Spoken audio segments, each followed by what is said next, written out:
हाँ जी, मेरी आवाज आ रही है क्या आप लोगों को?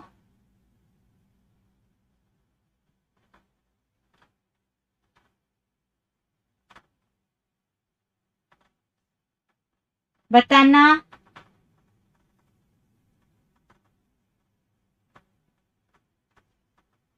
हेलो ममता, कैसी हैं आप?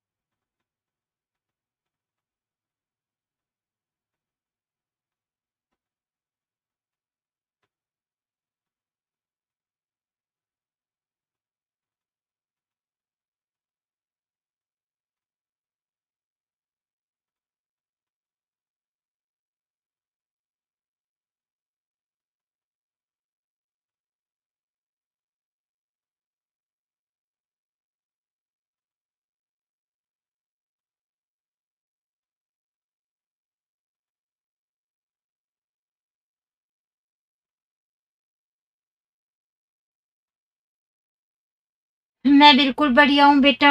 शुरुआत करें हम लोग। शायद जो बच्चे नहीं आए वो आ जाएंगे अभी, है ना। शुरुआत कर लेते हैं एक बार जरा।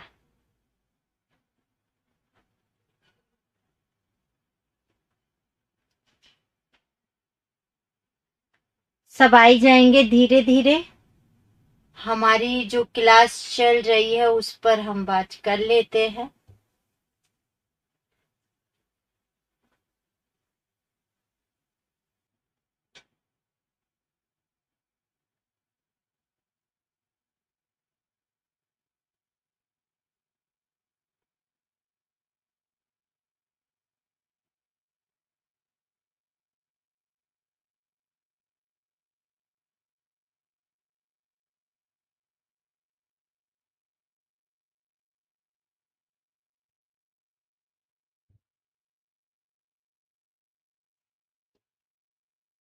चलिए शुरुआत करते हैं, जो भी आ गए।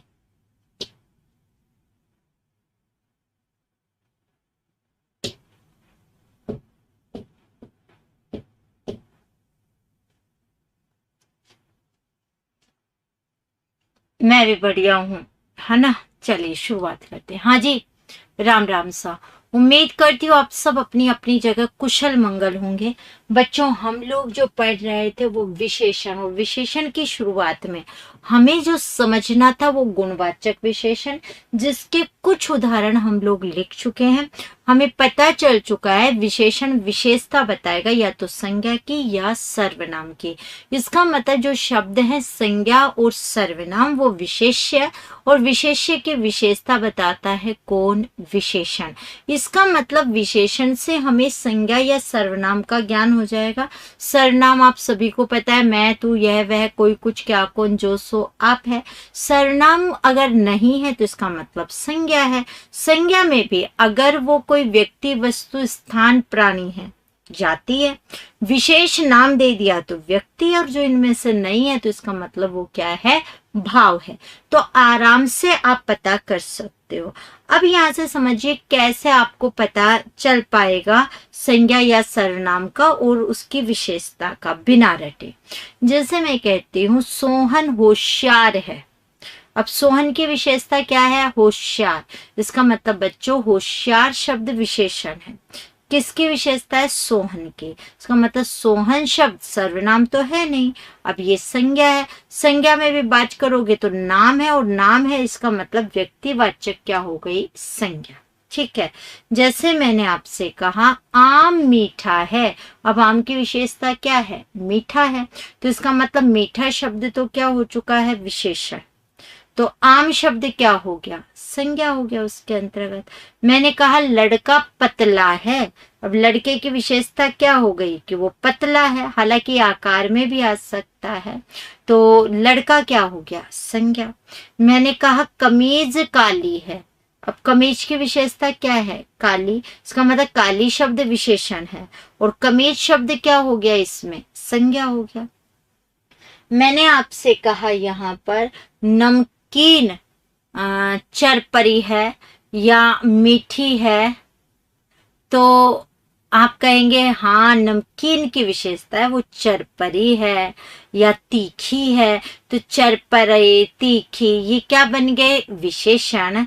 और नमकीन शब्द क्या बन गया? संज्ञा। जी, खम्मा घनी, घनी खम्मा बेटा। तो बात करें अब यहाँ पर, देखो जैसे मैंने कहा विशेषण के अंतर्गत भी परिवर्तन होगा। किससे परिवर्तन होगा? वचन से भी होता है, कारक से भी होता है और लिंग से भी होता है। तो हमारे कई बच्चे कहेंगे कैसे होता है? जैसे अभी देखो मैंने कहा कमीज काली है, कमीज की विशेषता क्या बताई? काली। इसका मतलब काली शब्द स्त्रीलिंग है, और काला होता तो क्या बनता? पुल्लिंग। इसका मतलब काला से काली बनी, इसका मतलब विशेषण में लिंग से क्या हुआ? परिवर्तन। 6 बजे तक। और जैसे ही मैंने आपसे कहा कि काले, तो जैसे ही काले बनाया, तो काले हैं तो क्या हुआ? दिल वाले हैं, सुना होगा आपने। तो काले शब्द क्या बन गया? वचन। और अगर हम कहें काला कि काले में ऐसे, तो विभक्ति चिन्ह लगाओगे तो उससे भी परिवर्तन हो जाएगा। इसका मतलब ये पक्का है कि विशेषण के अंतर्गत लिंग से भी परिवर्तन होता है, वचन से भी होता है और कारक से भी होता है। एक तो पुरुष से नहीं होता है और एक काल से नहीं होता है, बट इन तीन से हम इसके रूप में क्या कर देते हैं? परिवर्तन। ठीक है। अब आप यहां देखो, जैसे मैंने आपसे कहा कि रास्ता टेढ़ा है। अब रास्ते की विशेषता क्या है? टेढ़ा। टेढ़ा विशेषण हो गया, तो रास्ता शब्द क्या बन गया? तो रास्ता संज्ञा बन गया। मैंने आपसे कहा कि मेज चौड़ी है, मेज की विशेषता चौड़ी, तो मेज शब्द क्या बन गया? संज्ञा बन गया। मैंने कहा आपसे कि जैसे मेज चौकोर है, तो मेज की विशेषता क्या हो गई? चौकोर, और मेज शब्द क्या बन गया? संज्ञा। तो अगर हम लोग बात करें यहाँ पर, हमें पता चल रहा है अच्छा विशेषण क्या बताता है? विशेषता। तो मैं आपको बता दूं यहीं से भाववाचक संज्ञा बनती है। अब जैसे एक ऑप्शन में मेहनत दे देगा, एक में मेहनती दे देगा, और दो अलग और होंगे, फिर पूछेगा बताओ इनमें से कौन सा संज्ञा शब्द है या कौन सा नहीं है, या कौन सा विशेषण शब्द है, कौन सा विशेषण नहीं है। अब आप तो कंफ्यूज होंगे। तो एक ही सीधा तरीका है, जिस भी शब्द का आपको ज्ञान करना है ये संज्ञा है या विशेषण है। क्योंकि सर्वनाम देखो आपके पास टोटल 4 ही होते हैं विकारी रूप में, एक संज्ञा, सर्वनाम, एक विशेषण, एक क्रिया। देखिए क्रिया का पता आप सभी को है, आना जाना, खाना पीना, उठना बैठना, रोना धोना, सोना जागना, ये तो क्रिया रूप हो गया। ठीक है। अब बच जाते हैं 3 रूप, एक संज्ञा, एक सर्वनाम, एक विशेषण। तो सर्वनाम भी आप सभी को पता है, मैं तू यह वह कोई कुछ क्या कौन जो सो आप। अब बचते 2 हैं, एक संज्ञा, एक विशेषण। नाच ये 2 ही नचाएंगे अगर आपने समझकर नहीं पढ़ा तो। अगर हम लोग बात करें इसके अंतर्गत, एक सामान्य बात सुनिएगा, संज्ञा और विशेषण वाले के अंतर्गत बात कर रही हूँ कि विशेषण विशेषता बताएगा।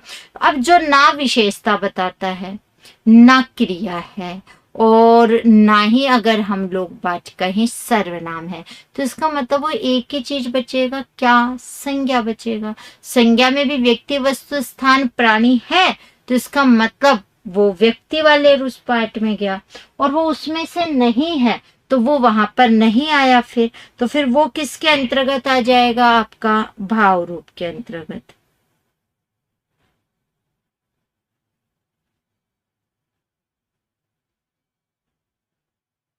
एक मिनट बेटा।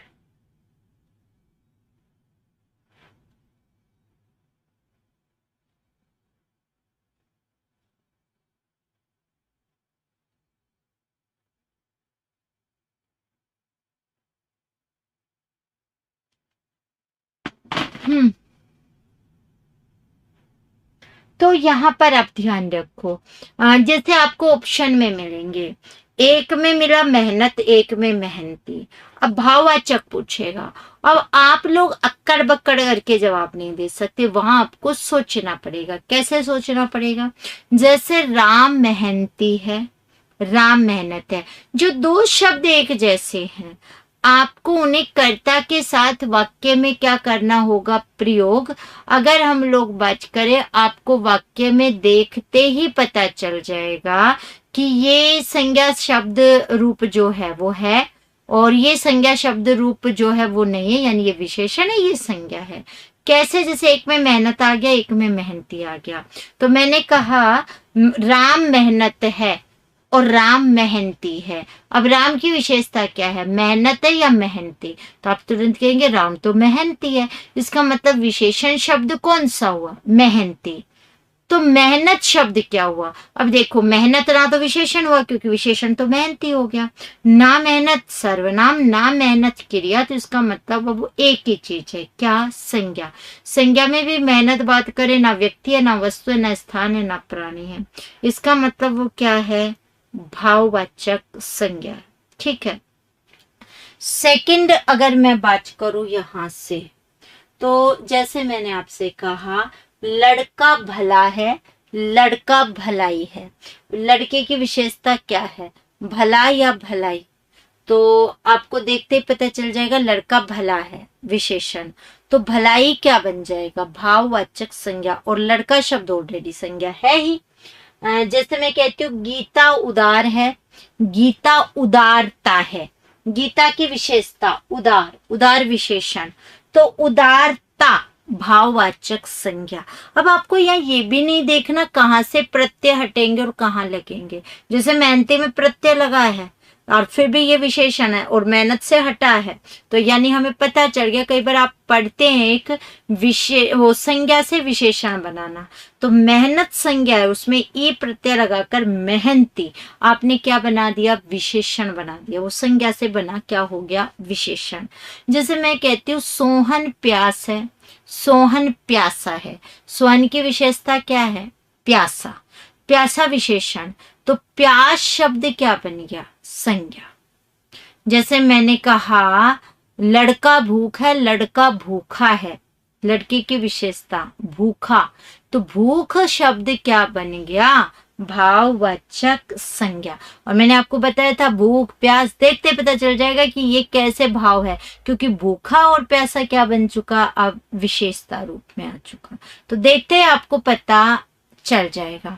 इसके अलावा अगर मैं बात करूं, जैसे मैंने कहा कमीज काली है, कमीज की विशेषता काली, तो काली माँ, काली माँ क्या बन जाएगा? भाववाचक। और कमीज शब्द क्या बन चुका है? संज्ञा। जैसे मैंने कहा आपसे आम मीठा है, आम की विशेषता मीठा, तो मिठास भाववाचक वो संज्ञा हो गई है उसके अंतर्गत। जैसे हमने कहा आम खट्टा है, तो खट्टापन क्या बन जाएगा? भाववाचक संज्ञा। यानी जरूरी नहीं है हमेशा ही आई वगैरह ही लगा, वो पता चलेगा आपका कौन सा प्रत्यय जुड़कर वह भाववाचक का निर्माण कर रहा है। ये जैसे कार या आकार जहां लिखा है उनसे तो भाववाचक बनती नहीं है, वाक्य से आपसे बन जाएगी। जैसे कमरा चौड़ा है, कमरे की विशेषता चौड़ा, तो कमरा संज्ञा, और चौड़ाई क्या बन जाएगा? भाववाचक। जैसे मैंने कहा कुर्सी लंबी है, कुर्सी की विशेषता लंबी, तो कुर्सी क्या हो गया? उसके अंतर्गत संज्ञा। और लंबाई क्या हो गई? भाववाचक संज्ञा हो गई। ठीक है। जैसे मैंने आपसे कहा रास्ता टेढ़ा है, रास्ते की विशेषता टेढ़ा, तो टेढ़ापन क्या बन जाएगा? भाववाचक संज्ञा। ऐसे ही जैसे पतला है आकार में मैंने बताया, या जैसे राम पतला है, तो पतला क्या होगा? उसका विशेषण। और अगर पतलापन की बात कर दे तो वो भाववाचक रूप हो गया। जैसे छोटा से छुटपन आप रूप लिखते थे, बड़ा से बड़प्पन वाला पार्ट आ जाता है। तो ये रूप इस प्रकार से आपके बन जाते हैं। ठीक है। अब हम कुछ और उदाहरणों पर बात करेंगे कि अलग अलग पार्ट पढ़ रहे हैं हम। स्पर्श। अब स्पर्श के उदाहरण की बात करूं मैं यहां से, तो जैसे हम कहते हैं कठोर, मुलायम,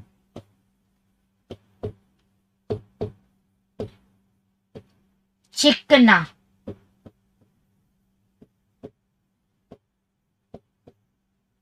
कोमल,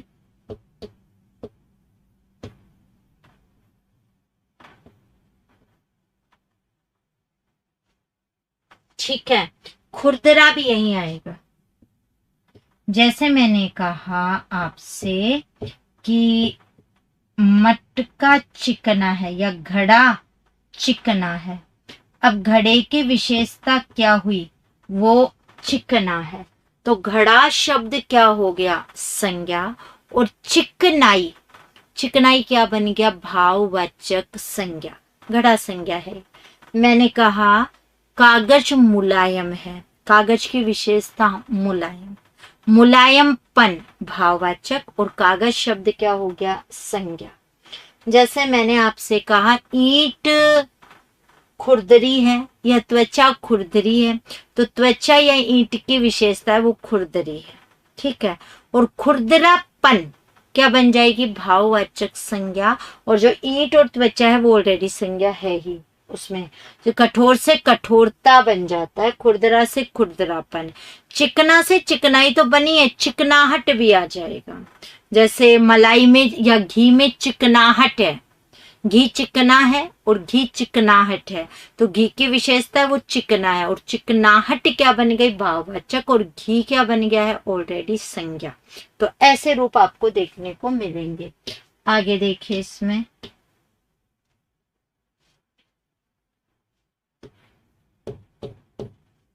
स्पर्श के बाद 7वां पॉइंट, स्थान।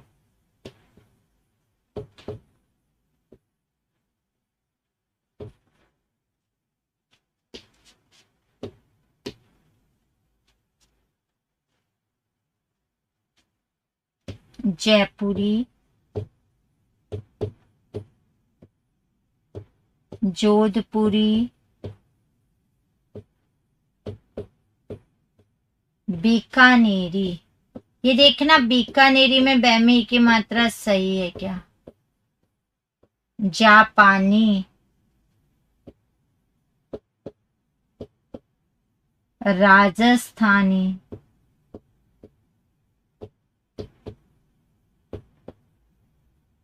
कोई भी रूप आ सकता है। पहले हम लिखेंगे अभी थोड़ा सा। स्थान के बाद समय,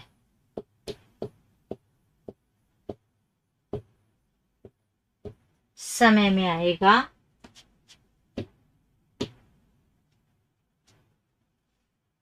वार्षिक, मासिक, दैनिक,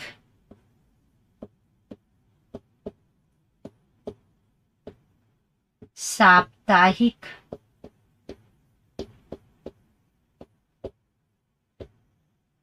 ऐसे।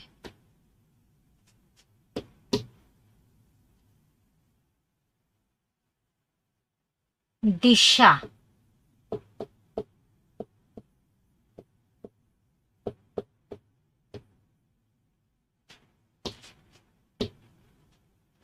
उत्तरी, दक्षिणी, पूर्वी, पश्चिमी।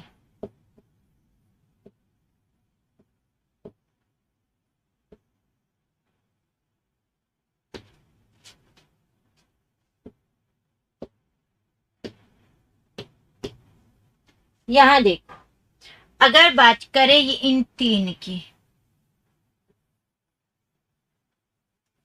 तो यहां इन तीन की बात करूं तो ये वो तीन पार्ट हैं जो माध्यमिक शिक्षा बोर्ड में लिखा हुआ है व्यक्तिवाचक विशेषण, यानी वो ये तीन हिस्से हैं। यहां रेड से लिख देती हूं,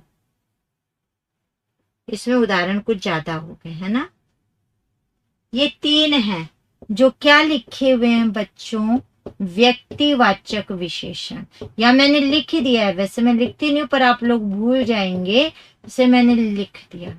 और अब आप यहां से समझिए, और अलग से आपको क्यों नहीं पढ़ाकर यही क्यों पढ़ा रही हूँ, उसका रीजन भी आपको पता चल जाएगा। अगर हम लोग बात करें, आप सबसे पहले देखना यहाँ पर शब्द आया है बीकानेरी वगैरह, जयपुरी, जोधपुरी। जैसे हम बोलते हैं जयपुरी रजाइयां, जोधपुरी जूतियां, बीकानेरी भुजिया, ऐसे। अब अगर हम लोग बात करें वहां से, तो यहाँ ध्यान दें, आप लोग बहुत बच्चे हैं जो कहते बीकानेरी भुजिया में व्यक्तिवाचक संज्ञा आ गई, भुजिया को हमने नाम दे दिया।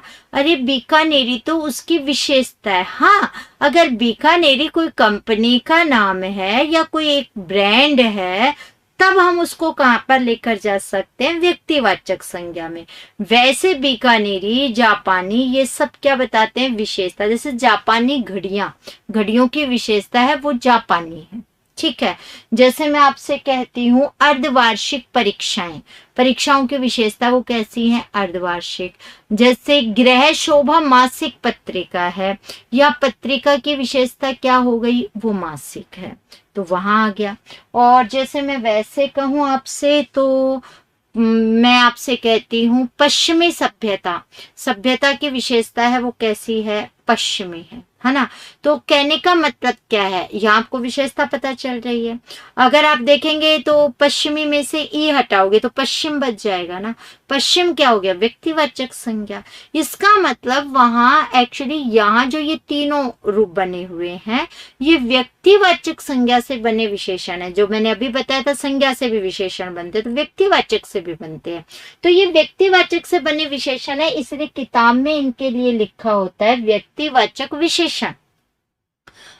अब ये पार्ट किसका है, ये पार्ट गुणवाचक का ही है, यानी व्यक्तिवाचक विशेषण किसका ही उपभेद है, गुणवाचक का। तो नियम से तो हमने इसे यहाँ पढ़ लिया, और विशेषण के भेद हमारे कितने ही हो गए, 4। लेकिन अब आप देखो, वहां आपसे पूछे बीकानेरी भुजिया में, आपको दे दे क्वेश्चन, बीकानेरी भुजिया दे दिया उसने, और आपसे पूछे बताइए इसमें कौन सा विशेषण है। अब एक ऑप्शन में दे दे गुणवाचक और एक में दे दे व्यक्तिवाचक, दोनों दे दिए, तो आपका पहला आंसर होना चाहिए व्यक्तिवाचक, क्योंकि वो व्यक्तिवाचक से बने हैं। बट इन केस उसने कहा बीकानेरी भुजिया, क्योंकि अभी तक आया नहीं है ऐसे क्वेश्चन, तो व्यक्तिवाचक वाला तो, और उसने दे दिया बीकानेरी भुजिया में बताइए कौन सा विशेषण है। उसने ऑप्शन में दे दिया गुण, संख्या, परिमाण और सार्वनामिक। अब व्यक्तिवाचक तो है नहीं, अब आप ढूंढते फिरते हो यार जो होना चाहिए वो तो है ही नहीं। तो व्यक्तिवाचक किसका उपभेद है, गुणवाचक का। इसका मतलब इसी प्रश्न का आंसर अब क्या हो जाएगा, गुणवाचक। तो हम आपको ये इसमें बताते हैं इसलिए कि व्यक्तिवाचक आज दिन तक नहीं आया, पर आता भी है तो ठीक है, आप पहले व्यक्तिवाचक चुन लेंगे जो किसका ही उपभेद है, गुणवाचक का। लेकिन व्यक्तिवाचक नहीं होता ऑप्शन में, तो व्यक्तिवाचक के उदाहरण किस में पहुंच जाएंगे, गुणवाचक विशेषण में। समझ में आई बात आप लोगों को। तो यहाँ पर जैसे जोधपुर वगैरह है, ऐसे आया, तो जोधपुरी, जैसे मैंने कहा जूतियां, जूतियों की विशेषता जोधपुरी। तो आप यहाँ ध्यान रखिएगा, ये यहाँ पर जैसे लगते हैं जोधपुरी जूतियां, बीकानेरी भुजिया, ऐसे। तो बच्चों ये तो सारी उस भुजिया की विशेषता बता रहा है, स्थान का रूप बता रहा है ना। कई बच्चे इसे सीधा ही कहते हैं व्यक्तिवाचक संज्ञा, ये व्यक्तिवाचक नहीं है। अगर आप कह रहे हैं कि मैम आ गया जापानी घड़ियां, जैसे मैं एक सिंपल सी बात समझाती हूँ आपको। अब जब तक आपने नहीं पढ़ा है व्याकरण, चलो तब तक तो समझ में आ गया, लेकिन अब तो आपको पता है ना घड़ी की विशेषता है वो कैसी है, जापानी है। तो जापानी तो विशेषण हो गया ना, तो घड़ी क्या हो गया, संज्ञा। अब आपसे सिर्फ घड़ी में पूछेगा संज्ञा, तो अब ये व्यक्तिवाचक है नहीं, ये कौन सी संज्ञा होगी, जातिवाचक। अब बताओ ये व्यक्तिवाचक कैसे हुई। हाँ, मान लो कोई कंपनी का नाम ही है जापानी, तो वहां पर आपको पता चलेगा हाँ जोधपुरी कोट यहीं पर आएगा, कोट की विशेषता है वो जोधपुर का है, तो जोधपुरी कोट संज्ञा के अंतर्गत न होकर जोधपुरी वगैरह पहले किसके पार्ट आते हैं, आपके गुणवाचक विशेषण में। ठीक है, क्योंकि स्थान का क्या बताते हैं, रूप बताते हैं। फिर भी अगर किसी को कोई प्रॉब्लम है तो अभी कुछ समय बाद आप पूछ लेंगे। इसके लास्ट उदाहरण पर आ गए हम, तो वो 10वां हम यहीं लिख लेते हैं, है ना, जिससे कि आपको कोई ज्यादा प्रॉब्लम नहीं हो, इसी पेज में इसके सारे उदाहरण आ जाए, जो है दशा या अवस्था।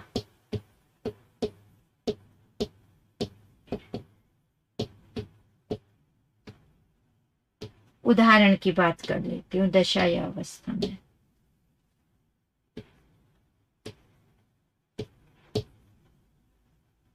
एक बार देखना ये सूखा सही है क्या, सूखा, गीला, बूढ़ा, जवान,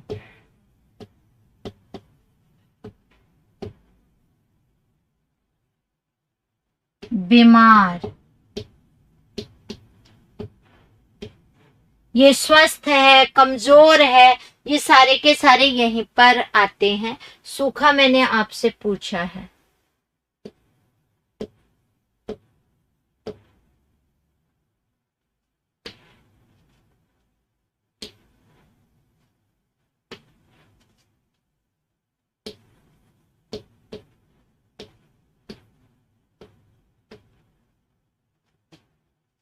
जी मैं आपसे पूछ रही थी सूखा सही है क्या।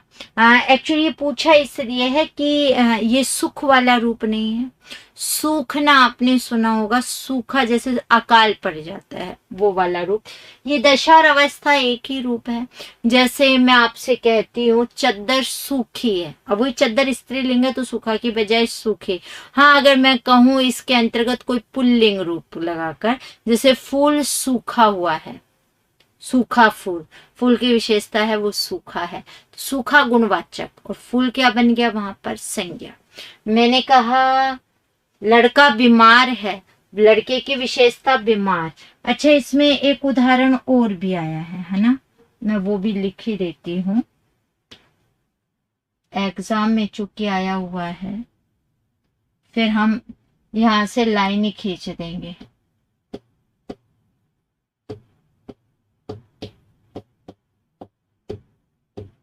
अमीर, गरीब, ऐसे।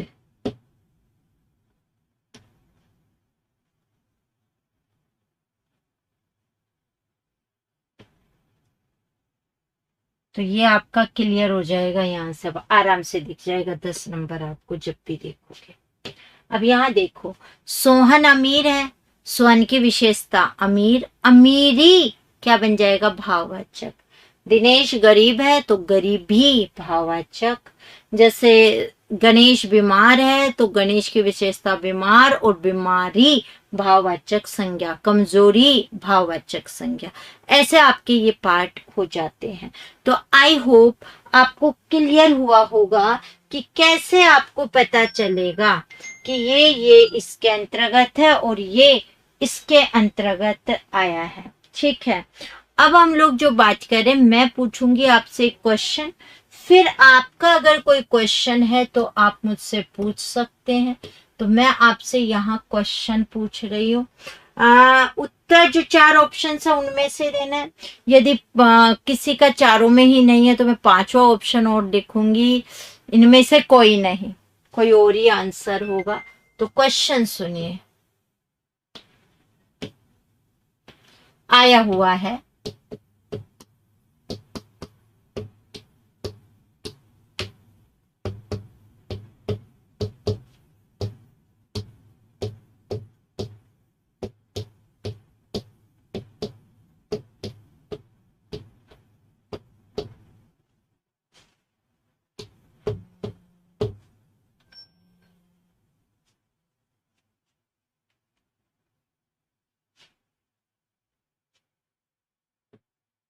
मैं ऑप्शन लिख रही हूं यहाँ पे।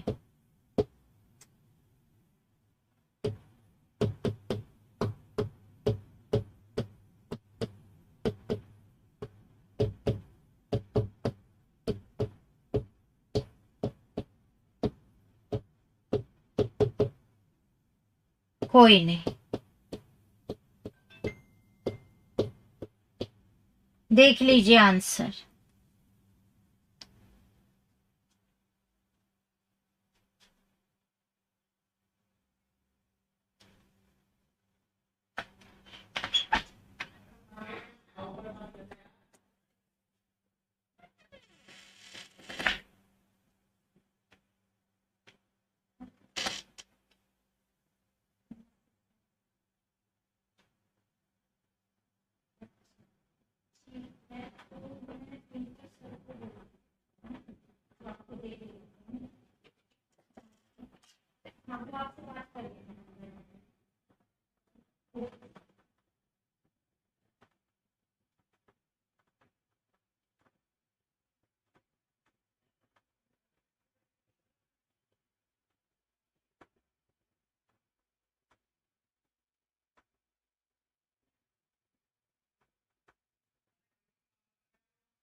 ओके, आप लोगों ने अपना अपना आंसर दिया। कोई एक आंसर मैंने आपसे पूछा था और पांचवा मैंने एक और दे दिया, क्योंकि आपके दिमाग में आएगा इनमें से कोई नहीं, तो शायद हो सकता है आप वो जवाब ना दे पाते, तो उत्तर ही नहीं आता, तो मैंने पांचवा रख दिया, कोई नहीं। ठीक है, अब जरा यहाँ हम बात करते हैं आंसर की। अब देखो, आप इस प्रश्न का आंसर बहुत अच्छे से दे सकते थे, बट हम लोगों ने रटा हुआ है। रटा क्या है?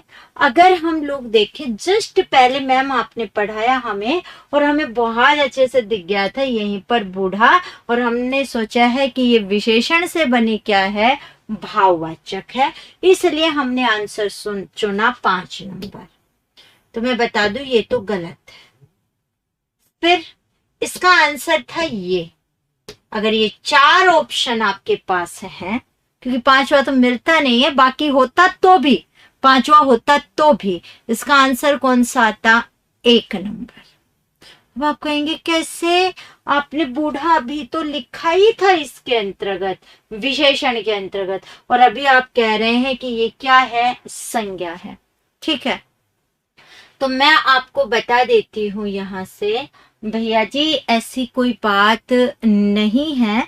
आप थोड़ा सा अगर ध्यान से पढ़ते, और इसीलिए हम कहते हैं प्लीज समझ करके पढ़ा करो, हिंदी में रटोगे तो गिरोगे, आपको पता ही नहीं चलेगा कब कोई शब्द कहाँ आ गया।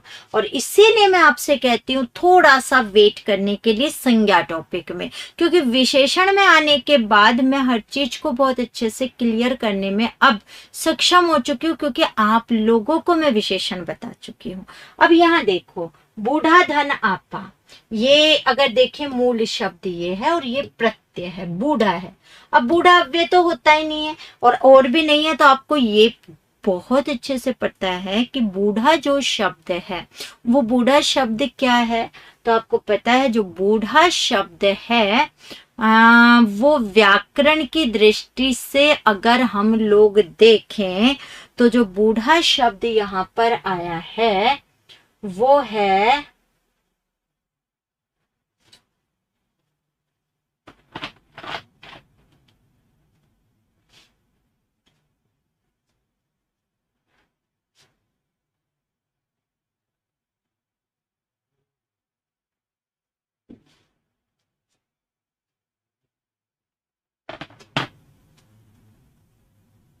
तो व्याकरण की दृष्टि से अगर हम लोग देखें इसमें बूढ़ा शब्द, तो जो बूढ़ा शब्द है वो संज्ञा आपको नजर आ रहा है यहाँ पे। हेलो, क्लास में हूं मैं भैया, ठीक है ना, क्लास में हूं।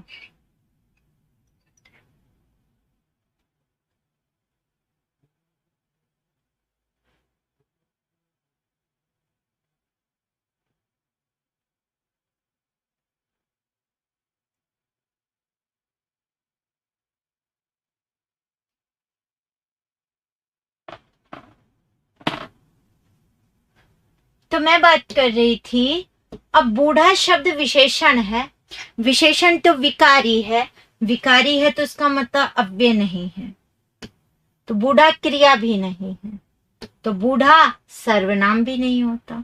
इसका मतलब आपके पास आंसर एक ही बचा, क्या, जाति। ऐसे तो आप ये चुन सकते थे कि ये आंसर जाति में कैसे आया, क्योंकि बूढ़ा ना अव्यय है, ना क्रिया है, ना सर्वनाम है, तो बूढ़ा क्या बचा, संज्ञा। अब यहां से भी अगर मैं बात करूं तो एक चीज मैं आपको और बताती हूँ, वो क्या, जैसे अगर हम उदाहरण की बात करें यहाँ पर, तो उदाहरण में आप लोग देखो, जैसे हमने कहा बूढ़ा आ रहा है, क्योंकि काफी बार जब बच्चा ये कहता है ये संज्ञा, तो मैं कहती हूँ वाक्य में प्रयोग करो, तो बच्चा कहता है राम बूढ़ा हो गया, तो राम बूढ़ा हो गया तो वो तो उसकी क्या हो गई है, विशेषता, राम बूढ़ा हो गया है। लेकिन अब इसे मैं संज्ञा में यूज करके बताती हूँ, जैसे मैंने कहा बूढ़ा आ रहा है, अब वहां बूढ़े को हमने नाम नहीं दिया तो संज्ञा हो गई है जातिवाचक। या बूढ़ा खास रहा है, वहां भी वो क्या बन गया, जातिवाचक संज्ञा। तो आपको यह पता चला, अच्छा वाक्य में प्रयोग किया तो वाक्य में प्रयोग करने पर बूढ़ा शब्द संज्ञा भी है और बूढ़ा शब्द संज्ञा के साथ साथ विशेषण भी है। अब भाववाचक 5 प्रकार से बनती है, वो आपको 4 ऑप्शन देगा। तो कई बार ऐसा होता है कि बुढ़ापा भाववाचक संज्ञा किसके योग से बनी, तो एक जगह लिखा हुआ दे देता है जातिवाचक से बनी हुई और एक बुक में दे देता है विशेषण से बनी हुई। अब एग्जाम में दोनों में से एक रूप आएगा। कुछ बच्चे कहते हैं कि अगर दोनों आ गए तो पहली बात दोनों नहीं दे सकता, हाँ एक कंडीशन में दोनों भी दे सकता है। अगर वो वाक्य में प्रयोग करता है, जैसे बूढ़ा खास रहा और यहाँ बूढ़ा से भाववाचक संज्ञा बनाए, तो ये डेफिनेट है जातिवाचक से बनी है। और राम बूढ़ा हो गया, यहाँ पूछता है तो ये उसकी विशेषता बता रहा है, यहाँ विशेषण से बनी, वो क्या बनेगी, भाववाचक। तो दोनों इस कंडीशन में दे सकता है जब वो वाक्य में बूढ़ा शब्द का क्या करेगा, प्रयोग करेगा, अदरवाइज ऑप्शन 1 मिलेगा।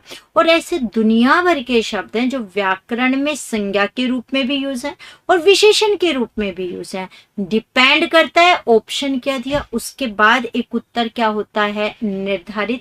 जैसे मैं और उदाहरण के अंतर्गत बात करूं आपसे, जैसे एक शब्द होता है चोर, और चोर से भाववाचक बनती है चोरी। जैसे मैं कहती हूँ चोर भाग गया, ये बोला। अब चोर भाग गया, तो यहाँ पर अगर हम बात करें तो यहाँ चोर भाग गया में चोर क्या हो गया है, संज्ञा। और मैं कहूँ मोहन चोर है, यहाँ मोहन की विशेषता हो गई, वो क्या है, चोर, और दोनों से भाववाचक संज्ञा क्या बन गई, चोरी। ठीक है, तो आप जैसे जैसे पढ़ेंगे आपको वैसे वैसे उसका ज्ञान होता है। तो अब आपको मैंने यह बताया कि ऐसे दुनियाई भर के शब्द हैं जो संज्ञा भी होते हैं और जो क्या भी होते हैं, विशेषण, या तो वाक्य में प्रयोग से पता चलेगा या 4 ऑप्शंस देखने के बाद आपको उसका क्या होगा, पता होगा। ठीक है, तो ये यहाँ तक की चीजें इसके अंतर्गत आ चुकी हैं। अब हम लोग इसके बाद की बात करते हैं। यहाँ से समझा दिया प्रश्न तो मैंने आपको। अब जैसे आपसे पूछिए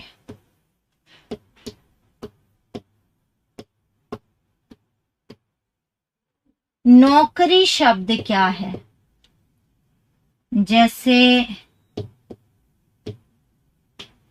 संज्ञा में बात कर लेती हूँ, भाववाचक संज्ञा, व्यक्तिवाचक संज्ञा, जातिवाचक संज्ञा और ये सभी। लो भैया, एक प्रश्न मैंने और दिया है, सोच करके आप जवाब दे दे फटाफट।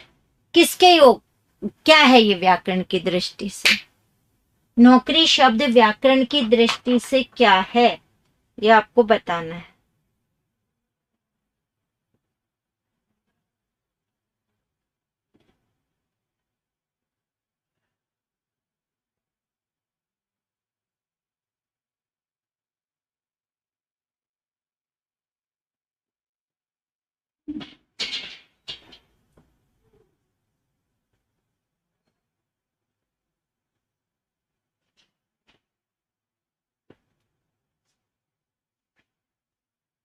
सब अपने अपने आंसर्स बताते जाओ बिल्कुल।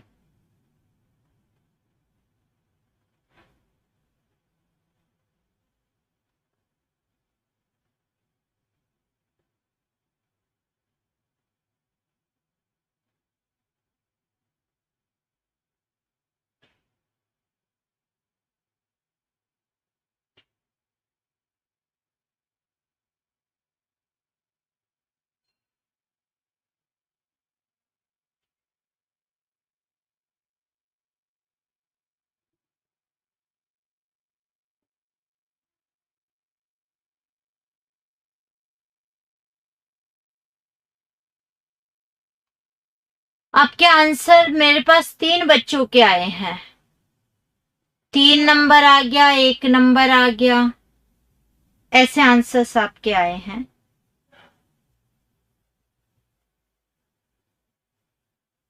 ठीक है, मैं बात ही कर लेती हूँ अब आगे की, क्योंकि जिनको जवाब देना है, वैसे जवाब तो आपको देना चाहिए, देखो मैं यही कहूंगी।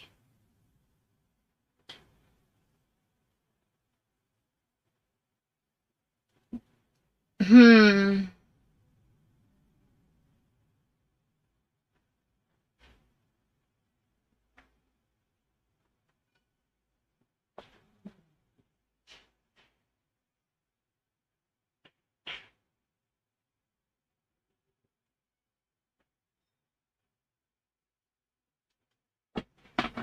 चलो बात करते हैं भाई, एक मिनट ले।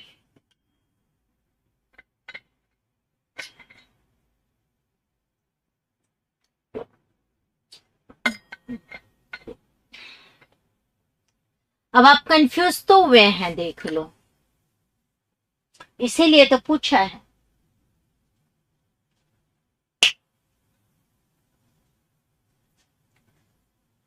अब आंसर कोई एक होगा, मुझे ये पता है। आप इस नौकरी को देखते ही जाति की ओर आएंगे।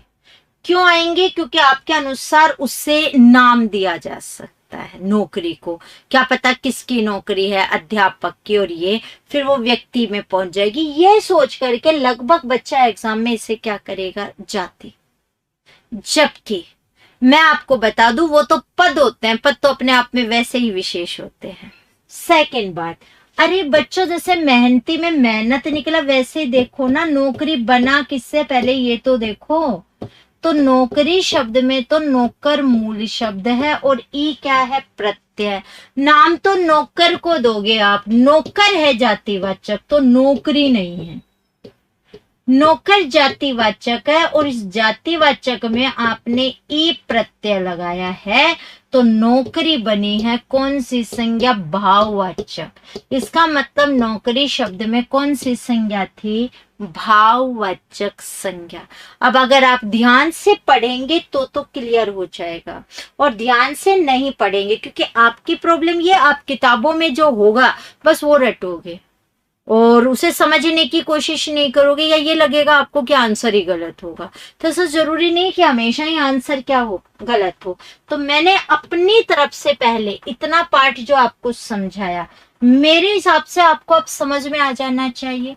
दूसरी बात, अब आप लोग भाववाचक संज्ञा के क्वेश्चन करके देखने के लिए फ्री हैं, क्योंकि भाववाचक संज्ञा गुणवाचक विशेषण से बनती है, जो हमने पढ़ लिया। अब मैंने आपको संज्ञा भी पढ़ा दी, सर्वनाम भी पढ़ा दिया, विशेषण भी पढ़ा दिया, क्रिया का ज्ञान आप लोगों को है। तो इसलिए अगर अब आप लोग भाववाचक संज्ञा से जुड़े मुझसे कोई भी क्वेश्चन पूछेंगे, चाहे आप व्हाट्सअप कर दें अगर यहाँ नहीं पूछना चाहते, तो आपको क्या हो जाएगा, अच्छे से क्लियर हो जाएगा। अब आप भाववाचक संज्ञा के प्रश्न करके देख सकते हैं, और संज्ञा से जुड़ी शायद मेरे हिसाब से जो भी प्रॉब्लम्स है वो क्लियर हो जानी चाहिए। धनराज, आपको मेरी बात समझ में आई क्या बेटा, एक बार बताना। हाँ धनराज, क्योंकि आपकी का वो बीकानेरी वाला वो पार्ट था तो वो गड़बड़ हो गया था। कोई बात नहीं, नहीं बेटा चीनू, वो कोई गलती की बात नहीं है, क्योंकि समझाना जरूरी था। वो चीज मैं अगर आपको संज्ञा के टाइम समझा रही होती तो आपको शायद इतने अच्छे से समझ में नहीं आता, लेकिन आप पूछा है तो आपको पता चला। तो अब जब भी आप करें तो पहले टुकड़ा करके देखें, फिर आप देखें इसमें ये क्या बन रहा है, ये किसके योग से बना है, प्रत्यय अलग करें, फिर जाकर के आंसर सही होगा। सीधा सीधा सोचोगे तो गड़बड़ ही होगा। क्लियर? तो प्लीज हम सबका साइन कर दीजिएगा।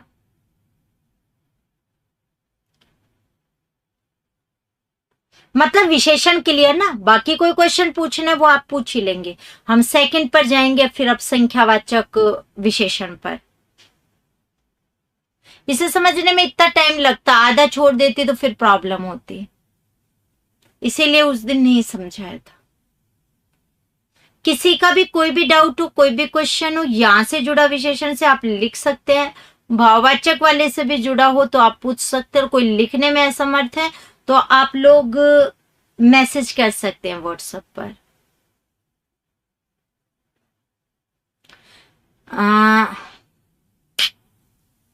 देखिए चिन्नु, अवस्था में ठोस द्रव गैस नहीं आ सकते क्या, आप ये पूछ रहे हैं? होते तो अवस्था ही है, लेकिन ये तो पहले संज्ञा रूप हो गई ना। सारे द्रव गैस वगैरह तो संज्ञा होते हैं ना, तो संज्ञा से विशेषण बनाओ फिर आप लोग, अगर बनती है तो। एक वचन ही रूप होता है वो। हर शब्द से विशेषण नहीं बनता संज्ञा से, और हर शब्द से भाववाचक नहीं बनेगी। अब जैसे आप अवस्था के अंतर्गत बात कर रहे हो तो ये वो अवस्था नहीं है जैसे वृद्धावस्था वगैरह, वो वाली बात है।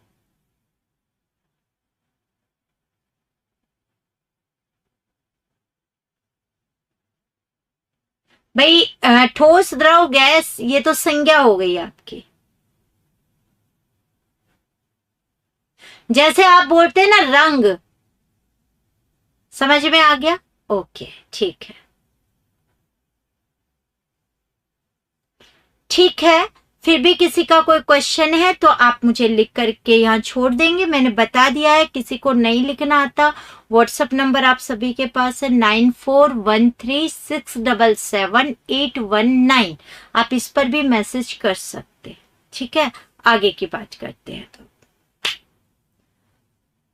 अब हमारा पहला विशेषण कंप्लीट हुआ, तो हमारा सेकंड आ गया। कौन सा? संख्यावाचक विशेषण।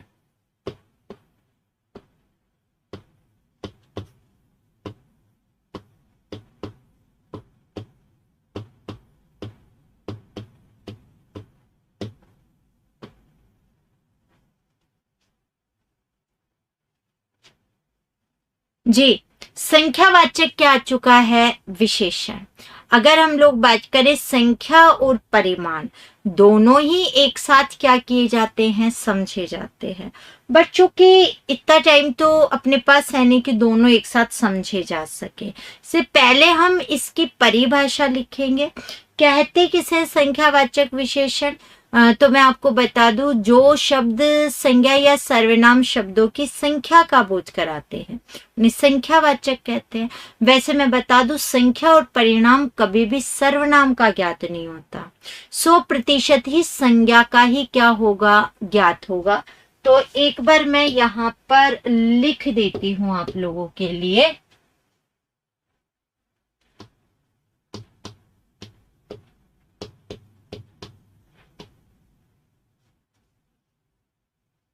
जो शब्द संज्ञा व सर्वनाम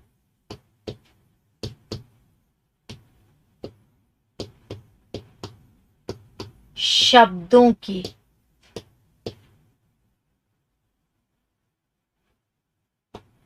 संख्या का बोध कराते हैं,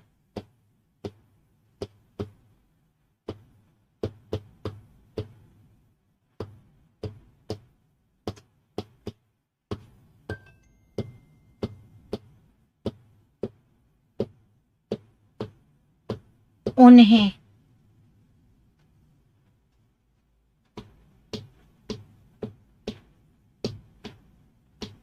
संख्यावाचक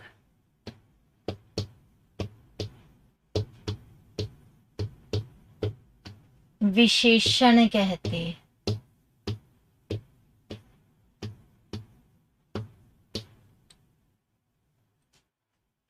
संख्यावाचक विशेषण कहते हैं।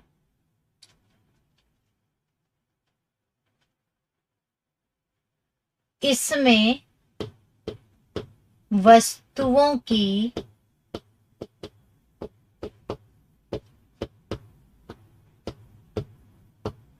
वस्तुएं आती हैं, इसमें गणना या गिनती की जाती है।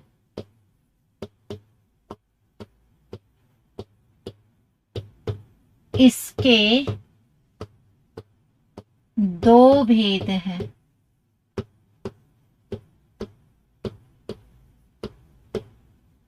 मैं दोनों के नाम लिख रही हूं। ये क्या है? गणना या गिनती। ये जब आप समझोगे तब पता चल जाएगा।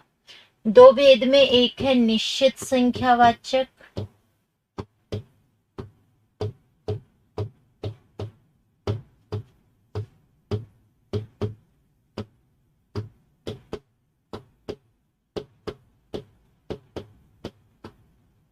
और दूसरा है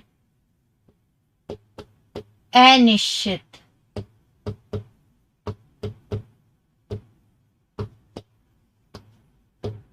संख्यावाचक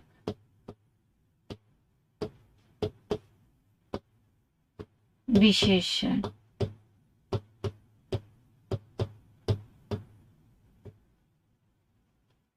ठीक है, यहां से हम जो आगे की बात करेंगे वो कल करेंगे। इसे हम कै खे का करके लिख लेते हैं ना, कै और खे, तो अच्छे से क्लियर हो जाए। कै खे, ठीक है।